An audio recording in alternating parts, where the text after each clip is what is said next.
In Company Heroes 2, we did something we hadn't done before on previous games, and we actually took a research trip to Europe to visit some of the locations that we've been trying to portray in the game, to get a sense of the history and the culture and the scale, a feeling for these two armies that fought each other. I mean, I've worked on a lot of games, and we always have a narrative, generally. Most of them, even when there's a seriousness to it, they're not quite as gritty or real as this one. In Company Heroes 2, we've covered all of the well-known battles of the Eastern Front. Players are going to be able to fight in the ruins of Stalingrad, defend the city of Leningrad, ultimately push all the way to the Battle of Berlin. We base our story on history. There's a number of characters that we've kind of composited into ours. They're really trying to get their experiences across and, portray the horror and terror of World War II in a way that is sensitive but unflinching. The process for coming up with missions and making them happen, how we get variety like daytime, nighttime, what the actual mechanic is, what the player's going to do on an ongoing basis is huge.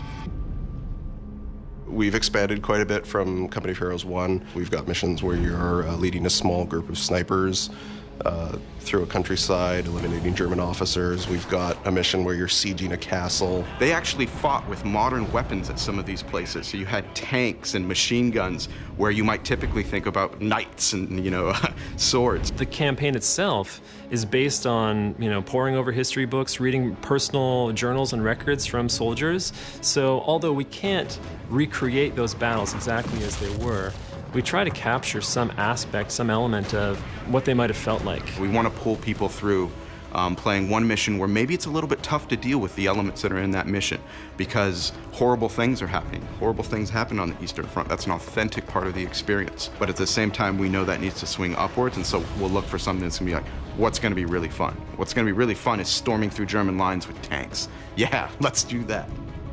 What I love is encapsulating that feel from mission to mission, even beats within mission, to get that swing and flow. And I love it when it comes together and you really feel like you played one mission and got like 3 different experiences.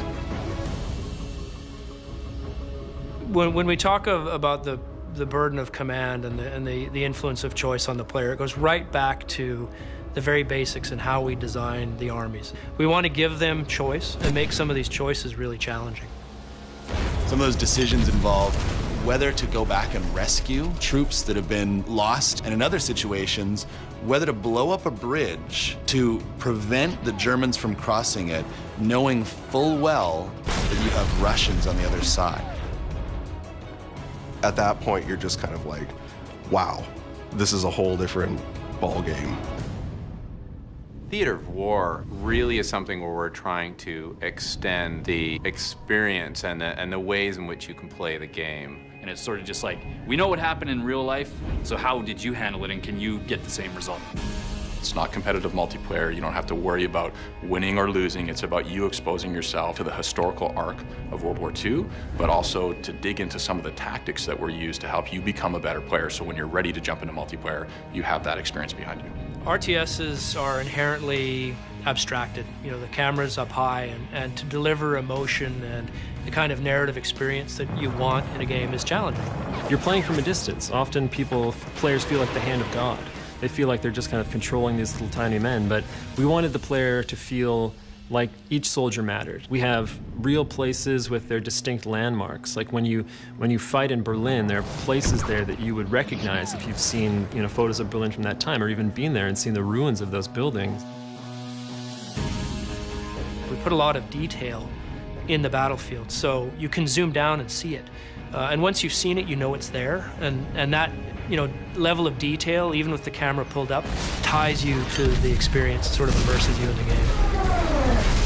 The feel of Company of Heroes comes from so many systems working together to immerse the player in that environment. The audio has always been incredible. The authenticity of the weapons, the movement of the soldiers, all of those things work together to pull the player into the game. As you play through as a player, I think it's impossible not to get deeper and deeper in that experience. It's real, it's gritty, it's dark, and by the end of it, you can't help but feel attached to the outcome.